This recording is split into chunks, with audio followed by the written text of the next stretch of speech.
Hi everyone, looking forward to beginning the James series with you this weekend.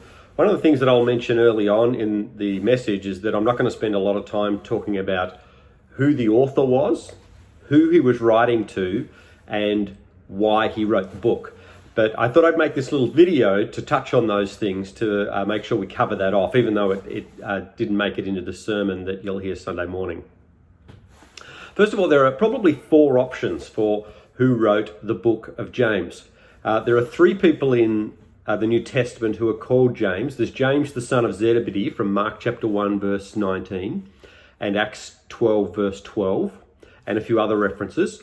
And there's James the son of Alphaeus from Mark chapter 3 verse 18, and he's usually identified with the person known as James the Younger in Mark 15:40, and James the Lord's brother, which is he's referenced in Matthew 13:55, Acts 12:17, Acts 15 verse 13 and following, 1 Corinthians 15 verse 7, and Galatians 1 verse 19, and chapter 2 verse 9.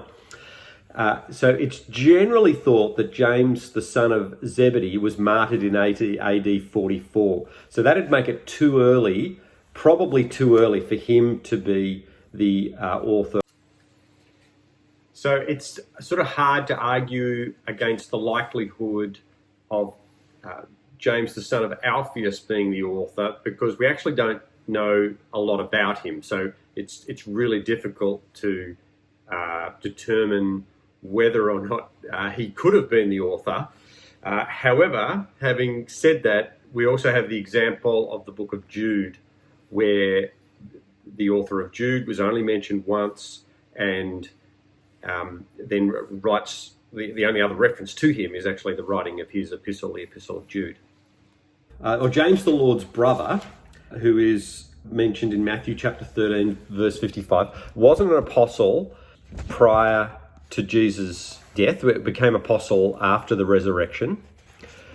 And traditionally, the book is ascribed to him. And if we're going to say it wasn't him, we sort of need to come up with evidence against that, because the tradition of it being James, the brother of Jesus, is so strong.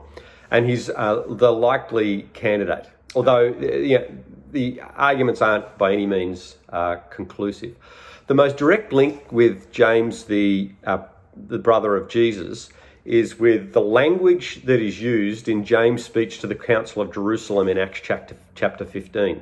And it's obvious that the book is saturated with Old Testament or Pentateuch literature, and illustrates the portraiture, if you like, of James in Acts.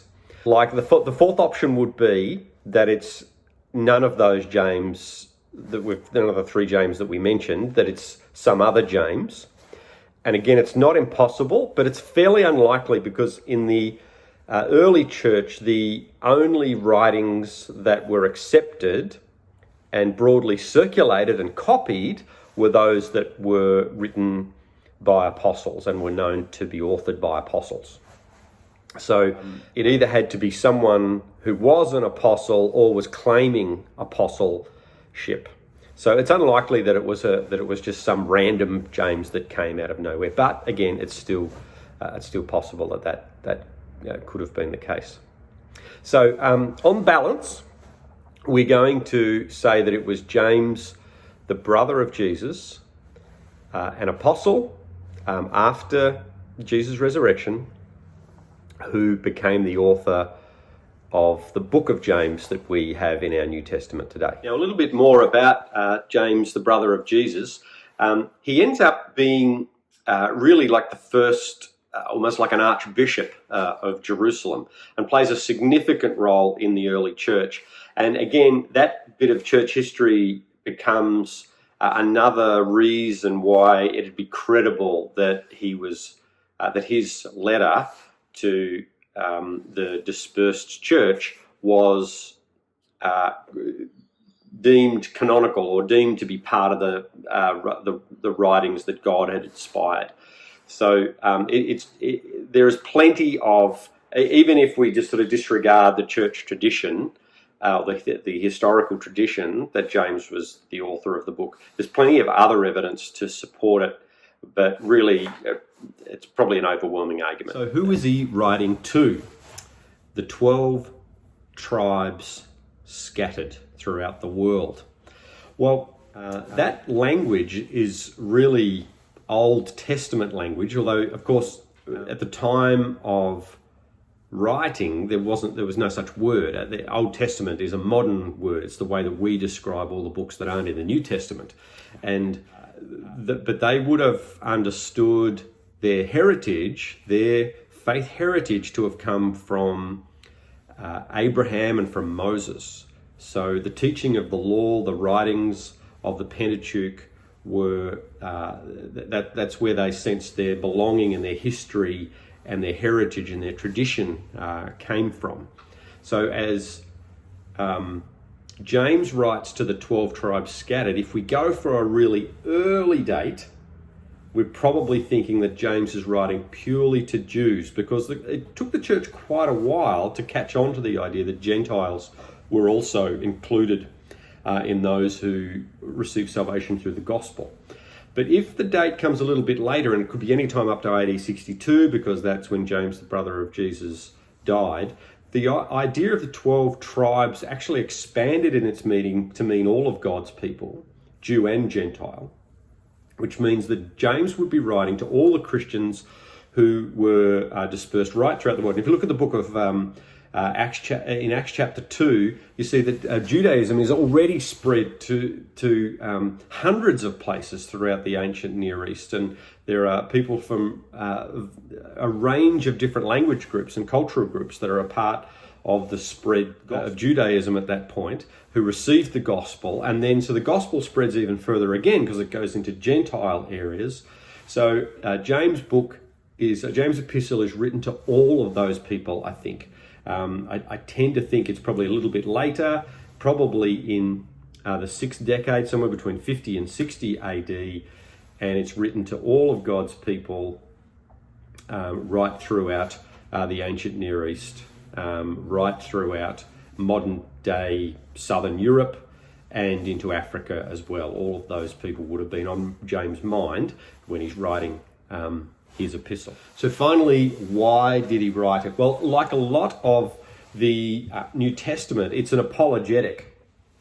It's giving both followers of Jesus and also those who aren't yet followers of Jesus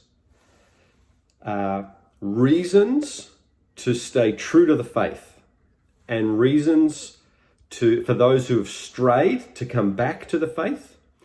And as the gospel is spread and perhaps become diluted or mixed up with other things, or perhaps core values that might have been lost somewhere along the way, as those things took place, James writes to call people back to those fundamentals of what it is to follow Jesus. So as the gospel spreads, and in those early days, we see this incredible ministry to widows and orphans, to the poor, to the marginalized. And as time goes by, you see an inequality begin to embed itself into the church. And James calls people back from that, and he calls people back to this radical equality under Jesus. And he calls for the wealthy to share their wealth and to reach out and to impact the lives of the poor. And as we go through James, you'll see a range of things that James is calling the church back to. And no matter where people are, whether they're still in Jerusalem or whether they're out throughout Asia Minor or North Africa or Southern Europe, then James is calling them back because he wants them to stay true to the apostles' teaching. He wants them to stay true to what Jesus taught and to what they, as the apostles, were charged with communicating to followers and disciples of Jesus in the church.